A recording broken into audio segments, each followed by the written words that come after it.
नमस्कार दोस्तों, मैं हूं Kundan. CS professional YouTube channel पर आपका स्वागत है। फर्स्ट ऑफ ऑल, अगर आप चैनल पर न्यू हैं तो सब्सक्राइब कर लीजिए, बेल आइकन को प्रेस कर लीजिए। तो इस वीडियो में बात करने वाले हैं, अगर आप सीएस प्रोफेशनल मॉड्यूल 2 का प्रिपरेशन कर रहे हैं तो इसके लिए मैं निमोनिक कोड बनाकर लाऊंगा इस चैनल पर। और आज paper 4 module 2 paper 4 secretarial audit compliance management and due diligence के फर्स्ट चैप्टर से रिलेटेड मैं निमोनिक कोड बनाया हूं और आप लोगों के साथ शेयर कर रहा हूं। तो इसको पहले देखिए, उसके बाद वीडियो कैसा लगेगा अपना कमेंट फीडबैक ज़रूर दीजिएगा। और अगर चैनल पर आप न्यू हैं तो सब्सक्राइब कर लीजिएगा इसी तरह के वीडियो देखने के लिए, निमोनिक कोड देखने के लिए। तो मैं फर्स्ट चैप्टर पार्ट 1 जैसा कि 40 मार्क्स का है और फर्स्ट चैप्टर कंप्लायंस फ्रेमवर्क से रिलेटेड निमोनिक कोड मैं बनाया हूँ। तो देखिए, चैप्टर स्टार्ट होता है compliance framework lesson 1 introduction and corporate compliance framework. तो कॉर्पोरेट कंप्लायंस फ्रेमवर्क का निमोनिक कोड क्या है ये देखिए। अगर आपके पास मॉड्यूल होगा ICSI का, तो मैं ICSI का मॉड्यूल से बात कर रहा हूँ। तो फर्स्ट देखिए, corporate compliance framework. Corporate compliance framework क्या है? Corporate compliance framework consist of 3 के कंपोनेंट, जिसको कि शॉर्ट में कहते हैं CAS। C for chart, A for advisory, S for score card. ठीक है। तो corporate compliance framework consist of 3 के component CAS, compliance chart, compliance advisory and compliance score card. ठीक है, चलिए आगे बढ़ते हैं। इसी में देखिए, तो एक तो था कॉर्पोरेट कंप्लायंस फ्रेमवर्क 3 कंपोनेंट, ये हो गया इसका शॉर्ट CAS। एंड आगे बोलता है कि के फीचर, के फंक्शन कॉर्पोरेट कंप्लायंस का के फंक्शन क्या है, ये सभी हेडिंग बताया गया है। तो इन सभी हेडिंग को मैं निमोनिक कोड बनाया हूँ। इस निमोनिक कोड को देखिए। Function of corporate framework, mnemonic code क्या है? डिफॉल्ट TQM आपने पढ़े होंगे, टोटल क्वालिटी मैनेजमेंट। ठीक है, तो इसको ध्यान में रखना है। Function of corporate compliance framework में default TQM, D for dashboard, P for policy and procedure, A for audit, R for rule and regulation, T for training, T for task management, Q for quality management. तो function of corporate framework क्या हो गया? Depart TQM। ठीक है, फिर से आगे सभी में जोड़ देना है कंप्लायंस। तो D for compliance dashboard, P for compliance policy, A for compliance audit, R for compliance rule and regulation, T for compliance training, T for compliance task management and Q for quality management. ठीक है, तो ये हो गया corporate compliance framework का mnemonic code. बाकी आप याद कर सकते हो। चलो अब सेकेंड टॉपिक पर आते हैं, process for setting of compliance framework. इसका निमोनिक कोड ये 5 स्टेज है। तो 5 प्रोसेस, इसको इस तरीके से याद करेंगे। Process for setting of compliance framework, इसका निमोनिक कोड देखिए। स्टेज फर्स्ट में क्या करेंगे? कंप्लायंस ऑब्लिगेशन को आइडेंटिफाई कर देंगे। स्टेज फर्स्ट क्या हुआ? कंप्लायंस ऑब्लिगेशन को आइडेंटिफाई करेंगे। सेकेंड में कंप्लायंस चार्ट को प्रिपेयर करेंगे। थर्ड में हिस्टोरिकल कंप्लायंस स्टेटस को और कंप्लायंस रिस्क को असेसमेंट करेंगे। एंड फिफ्थ में रिपोर्ट कर देंगे। तो ये रहा process for setting of compliance framework. फिर से देख लीजिए, first to 5 stage, compliance obligation को आइडेंटिफाई करेंगे, कंप्लायंस चार्ट को प्रिपेयर करेंगे, हिस्टोरिकल कंप्लायंस स्टेटस को एंड कंप्लायंस रिस्क को असेसमेंट करने के बाद रिपोर्ट कर देंगे, कंप्लायंस रिपोर्ट हो जाएगा। तो ये था process for setting up of compliance framework का निमोनिक कोड। ठीक है, चलिए होप सो आपको समझ में आ रहा होगा, इसमें समझने की क्या बात है। अब देखते हैं preparation of compliance chart. Compliance chart का प्रिपरेशन, इसका निमोनिक कोड किस तरीके से बनाया जाएगा, ये सभी पॉइंट है, इन सभी को आंसर बुक में तो लिखना है। तो इसके लिए मैं निमोनिक कोड बनाया हूँ, देखिए, और यहाँ पर और भी देख लीजिए, ये preparation of compliance chart and यहाँ role of company secretary in creation of compliance chart. ये दोनों हेडिंग में पॉइंट सब सेम ही है, तो इन दोनों को निमोनिक कोड हो जाएगा। ये देखिए,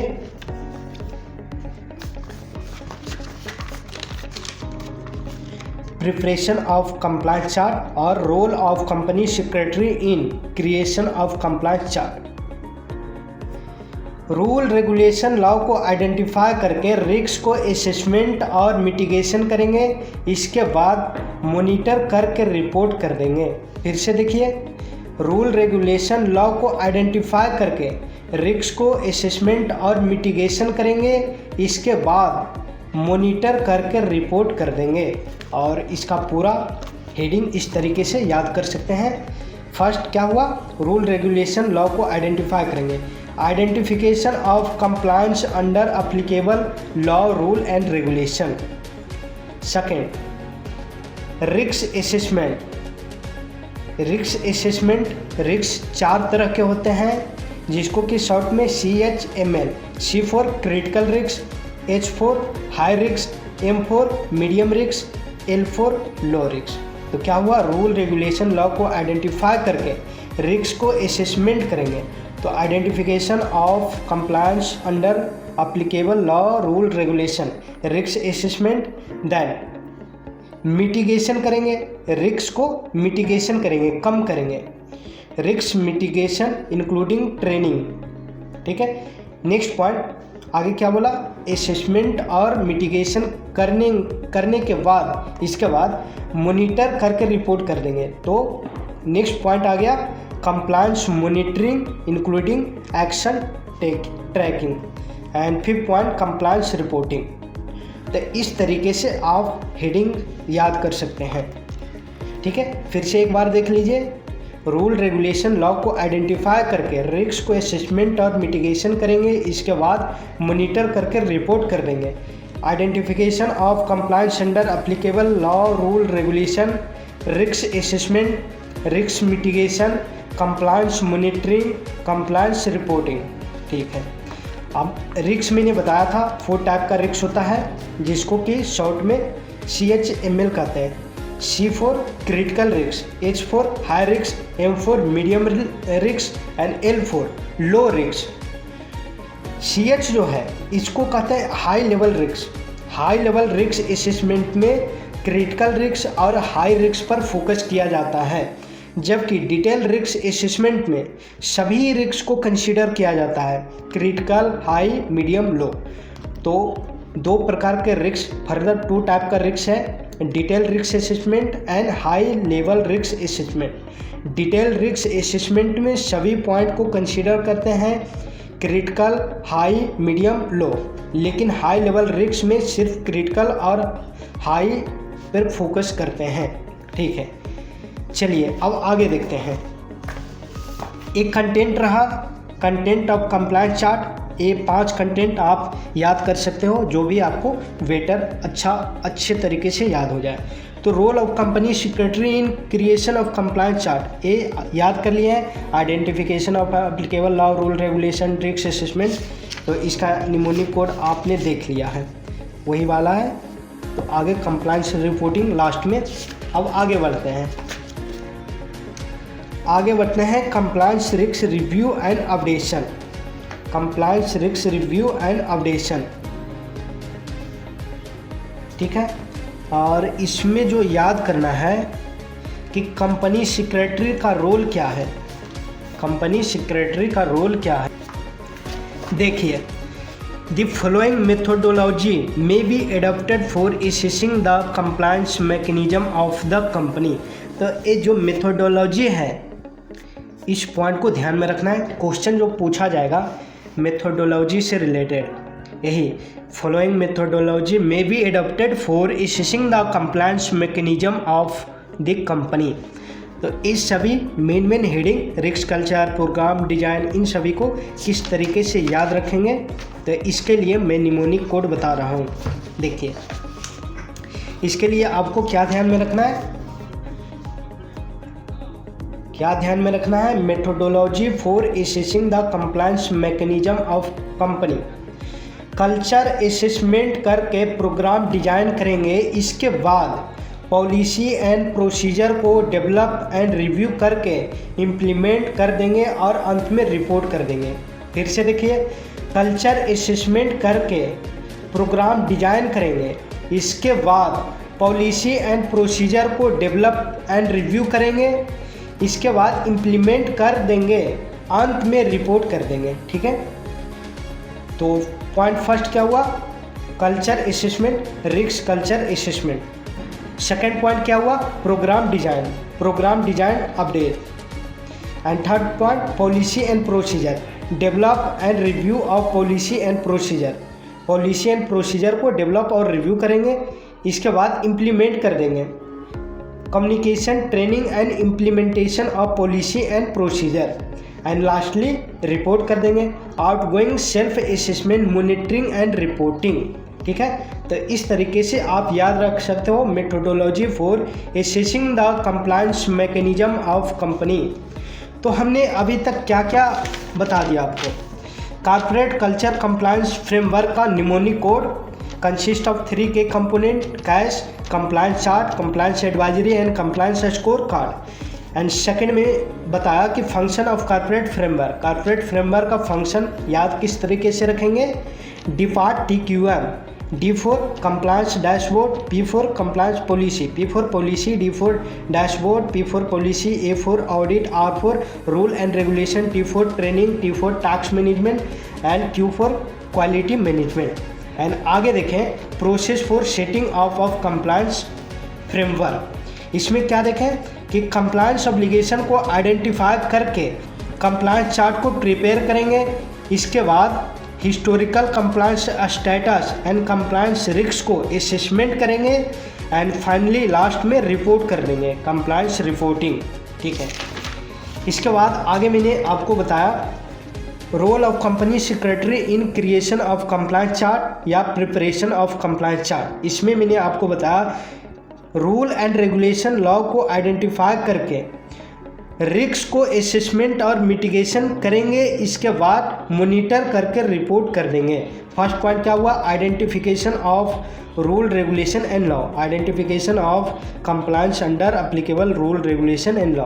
second assessment, risk assessment and third mitigation, risk mitigation and fourth compliance monitoring and fifth report, compliance reporting. तो ये याद हो गया। चलिए आगे मैंने आपको बताया कि कंटेंट ऑफ कंप्लायंस चार्ट, इसमें 5 जो आपको पसंद आए, जो आपको इजी लगे वो याद कर सकते हैं। एंड आगे मैंने आपसे डिस्कस किया methodology for assessing the compliance mechanism of company, जिसमें बात किया कि कल्चर असेसमेंट करके प्रोग्राम डिजाइन करेंगे, इसके बाद पॉलिसी प्रोसीजर को डेवलप एंड रिव्यू करके इम्प्लीमेंट कर देंगे, अंत में रिपोर्ट कर देंगे। तो assessment, culture assessment point first हो गया, risk culture assessment. Point second program design या program update. And third point policy and procedure को develop and review of policy and procedure. And point 4 implement, communication, training and implementation of policy and procedure. And last reporting, outgoing self assessment, monitoring and reporting. And finally अब देखिए इस chapter का last point जो ध्यान में रखना है आपको। हाँ, ए देखिए role of company secretary in compliance management. Compliance management में कंपनी सेक्रेटरी का रोल क्या होता है। तो इन रोल को मैंने जो कंटेंट बनाया हूँ उसको आप इस तरीके से याद रख सकते हैं। देखिए, जो रोल को मैंने 2 4 6 7 पॉइंट में इसको समराइज किया हूँ, तो इसको आप इस तरीके से याद रख सकते हैं। Role of company secretary in compliance management, loafer CS, mnemonic code क्या हुआ, loafer CS, loafer CS. L4 legal compliance framework, O4 management operational review, F4 fraud risk management, A4 internal audit and financial integrity, R4 business risk management, C4 business continuity, S4 succession planning. तो क्या ध्यान में रखना है, role of company secretary compliance management में loafer CS, loafer CS, L4 legal, O4 operational, F4 fraud, A4 audit, R4 risk, C4 continuity, S4 succession. तो lesson one का मैंने पूरा निमोनिक कोड आप लोगों के साथ शेयर कर दिया हूँ। तो आप इस निमोनिक कोड के ध्यान में रखते हुए आप लेसन 1 को कंप्लीट कर सकते हैं। एक बार फिर से देख लीजिए, देखिए स्क्रीनशॉट ले सकते हैं, ठीक है। तो ये रहा कॉर्पोरेट कंप्लायंस फ्रेमवर्क, इसका पॉइंट। उसके बाद फंक्शन ऑफ कॉर्पोरेट फ्रेमवर्क, इसका पॉइंट। इसके बाद process for setting of compliance framework, इसके बाद role of company secretary in creation of compliance chart और प्रिपरेशन ऑफ कंप्लायंस चार्ट, इसको ए रहा, ठीक है। इसके बाद आगे चलते हैं,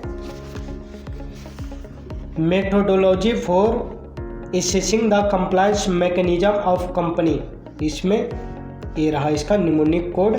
एंड लास्टली कंपनी सेक्रेटरी का क्या रोल होता है कंप्लायंस मैनेजमेंट में, लोफर सीएस, ठीक है। तो आज के लिए इस वीडियो में इतना ही। वीडियो कैसा लगा आप कमेंट बॉक्स में अपना प्रतिक्रिया कीजिए। अगर वीडियो पसंद आया है तो लाइक कीजिए, चैनल पर आप न्यू हैं तो सब्सक्राइब कर लीजिए। अगले वीडियो में किसी अगले चैप्टर का निमोनिक कोड लेकर आपके सामने आऊँगा। तब तक के लिए धन्यवाद, thank you so much video देखने के लिए। बाय बाय, टेक केयर, जय हिंद, जय भारत, जय ICSI।